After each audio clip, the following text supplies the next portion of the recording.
У народа Саха считается, что Новый год начинается в середине июня, когда Земля совершила полный оборот вокруг Солнца, а природа полностью обновилась. Самое яркое зрелище – шествие к этнографическому комплексу Алукмас.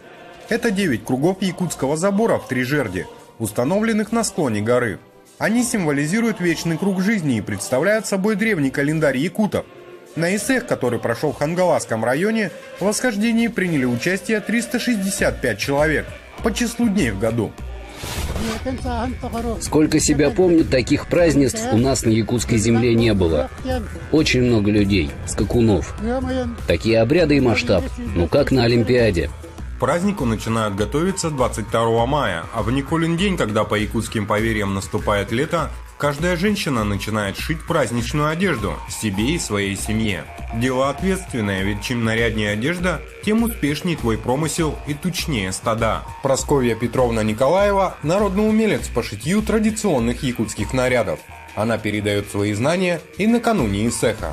Мы долго ждем этот день. Для нас наступление лета как чудо. И надо встретить это чудо в красивом одеянии, как это делали наши предки.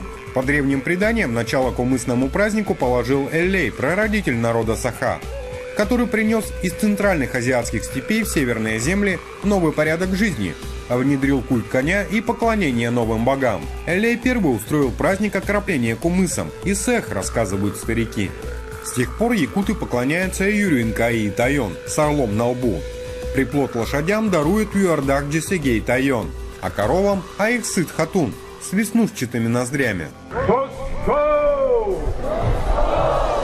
Согласно легенде, на празднике, поднимая чаши с кумысом, первый белый шаман Эллей обращался к божествам с молением размножить его стада.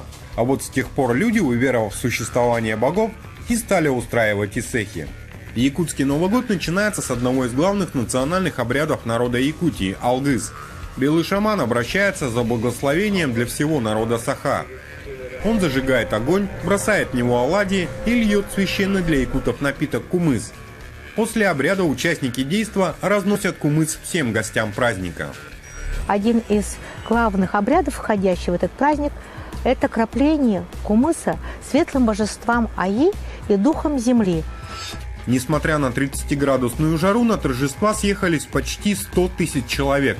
Это гости из всех 30 улусов республики и разных регионов России. Это взаимообогащение культур, взаимопроникновение культур. И вот то, что я сегодня видел, это потрясающее зрелище.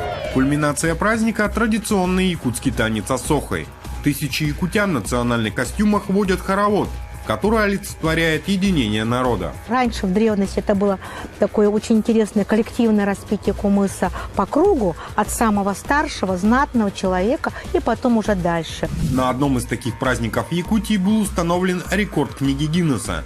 Более 15 тысяч человек и все в национальной одежде синхронно станцевали асохой. Испокон веков под слова запевала якуты, взявшись за руки, отдавали дань духам и природе. И на этот раз, по словам участников, именно якутская природа и духи Верхнего мира помогли побить аналогичный рекорд, установленный до этого в Китае.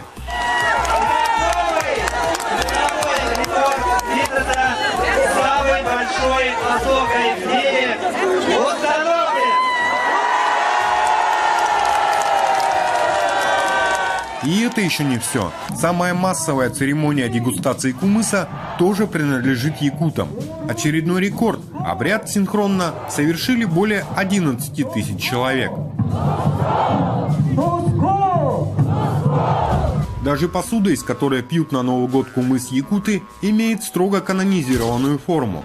Тысячелетиями ее делают из бересты и кожи скота. Это был впечатляющий рекорд. 11 136 человек. Это очень много людей. Они любят и заботятся о своих традициях, и четко им следуют. На это смотреть очень приятно. Сейчас национальные традиции в республике вновь обретают утраченные позиции. И именно поэтому таких мастеров, как Прасковья Петровна, на праздники принимают с особым почтением. Я искренне надеюсь, что наши молодые люди не забудут своих традиций и передадут их новым поколениям.